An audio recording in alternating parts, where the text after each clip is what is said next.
did you think I said?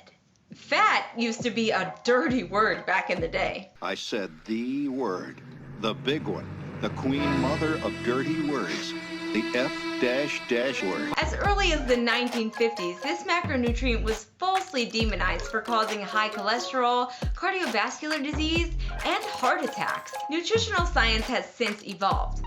We now know that fat is actually vital for good health. But unfortunately, all those years of big fat lies have led to present-day diet controversy. Talking about fat is like talking about politics nowadays. Some people avoid it like the plague, while others put half a stick of butter into their morning coffee and claim it burns belly fat. Strength athletes and fitness enthusiasts tend to care so much about the anabolic properties of proteins and carbs that they forget about dietary fat altogether. But if you think you can just disregard fat because it doesn't play a direct role in muscle growth, you're wrong! Wrong. You may be wondering, why is fat so important? And how much should I eat? Stick around to the end of the video to find out. What's up, guys? I'm Hannah Marie, the Strong RD. Welcome to my channel, where I take 7 years of formal education in nutrition, dietetics, and exercise science, along with a decade of personal gym experience, to teach you how to eat to build a lean, strong physique. As a registered dietitian and sports nutritionist, I take complex science and break it down into digestible tidbits, telling you everything you need to know to optimize performance and make max gains. If that's something you're into, consider subscribing. Now let's get into today's topic. Fat. Fat is fat. Our bodies need fat to be healthy. After all, it is a macronutrient, meaning we need to consume dietary fat in large quantities. The dietary reference intake for fat is 20 to 35% of total daily calories, with 1 gram of fat providing 9 calories per gram. The word fat is an umbrella term. When we say fat, we're actually referring to a classification of nutrients called lipids.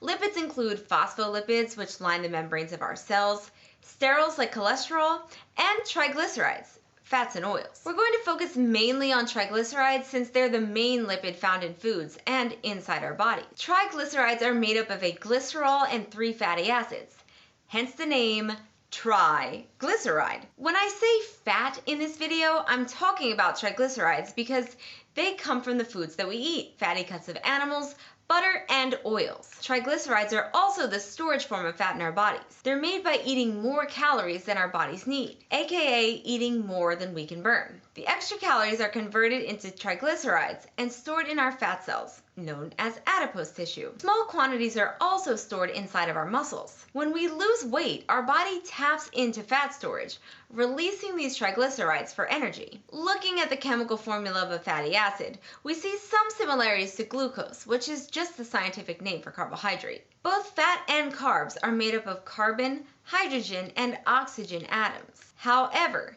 fatty acids contain more carbons and hydrogens relative to their oxygens, so they provide more energy, calories per gram. There are 2 types of fatty acids, saturated and unsaturated. A saturated fat is saturated with hydrogen, so it has no double bond. A monounsaturated fatty acid has 1 double bond, and a polyunsaturated has 2 or more double bonds. Most dietary fats are a combination of saturated, mono, and polyunsaturated, with one type of fatty acid outweighing the others. Our essential fatty acids, omega-3 and 6, are polyunsaturated fatty acids. They are termed essential because our bodies cannot produce them on its own, so we need to consume them through our diet. Omega-3 and 6 are required for critical physiological functions such as cell membrane formation, development and operation of our nervous system and brain, as well as healthy hormone production.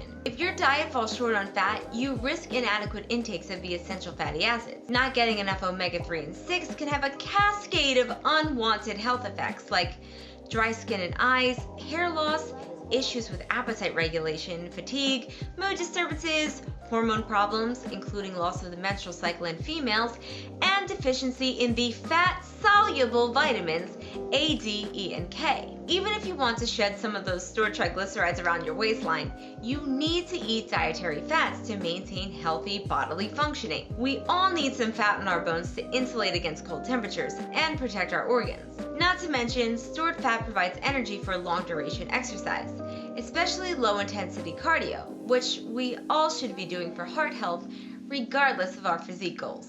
Omega-6 fatty acids are found in many plant foods like nuts, seeds, and oils like safflower, soybean, corn, and avocado oil. Eggs are a good source too. Omega-3s are less abundant in the food supply, mainly found in fatty fish like salmon, mackerel, and herring. Generally speaking, the standard American diet, sad, provides much more omega-6s compared to omega-3s. So if you don't like fatty fish, you may want to consider adding a fish oil supplement to bridge those gaps. We're about to get into our evidence-based recommendations. But first, if you made it this far, please give this video a thumbs up. Likes really help me out with the YouTube algorithm, and it puts my nutrition education in front of more people. I want to keep making these videos to help you get leaner and stronger, so help me help you. Crush that like button! Let's get on to the recommendations.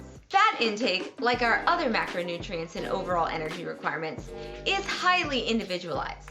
Unlike carbs and protein, there is no fat recommendation per kilogram of body weight. How much fat you need depends on a wide variety of factors, everything from genetics to activity level and even personal preferences. Some bodies run more efficiently on fats as fuel, while others prefer carbohydrates. The type and duration of exercise you routinely participate in also influences how much fat you need. If you're an aerobically trained athlete, runner, or even a dedicated cardio bunny, your body basically becomes trained to utilize fat as the primary fuel source. On the other hand, if weightlifting is your thing, you'd probably run more efficiently on a higher carbohydrate diet. I covered the role of carbohydrates for the strength athlete in part 1 of my Why Macros Matter series.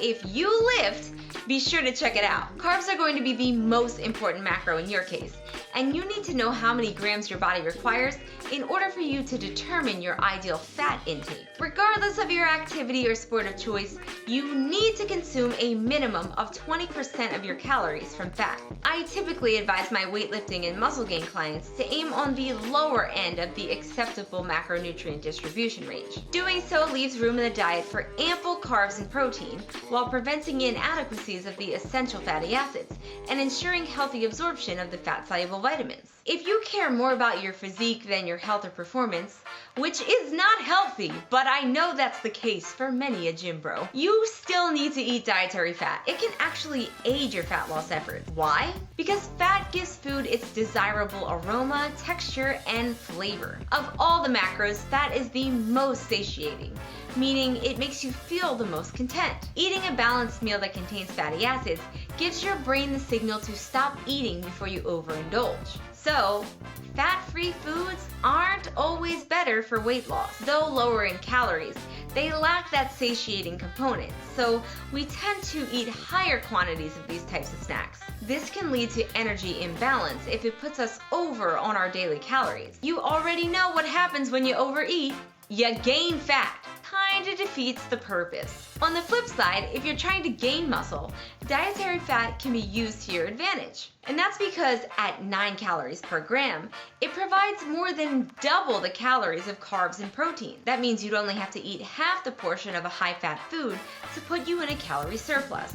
Anyone who's ever tried clean bulking knows just how challenging it can be to get all of the calories you need on a diet of just chicken, rice, and broccoli. High-fat foods are so calorie-dense that you can meet your calorie goals without feeling uncomfortably bloated. Just think of the amount of space that a serving of nuts takes up in your stomach compared to a bowl of rice. Additionally, fat slows digestion. Eat a high-fat, high-protein snack like Greek yogurt made with whole milk right before bed, and you'll be making #gains all night long. And that's because the fat will slow the release of amino acids, helping you stay anabolic during the overnight fasting period. If you want to learn more about aminos and which ones are the most important for muscle gain, check out my part 2 of Why Macros Matter. I'll leave links to both the carb and protein videos in the description below. Well, there you have it, guys. This was just a brief overview of fat. I plan to make future videos that go even more in depth about saturated versus unsaturated versus trans fats and their implication on health and fitness. If that's something you want to learn more about, subscribe to my channel and turn on post notifications. And if you're ready to take your nutrition to the next level with one-on-one nutrition coaching, book your free consult with me, Hannah Marie Strong RD. Until next time, keep eating to build a strong physique and make PRs like a freak.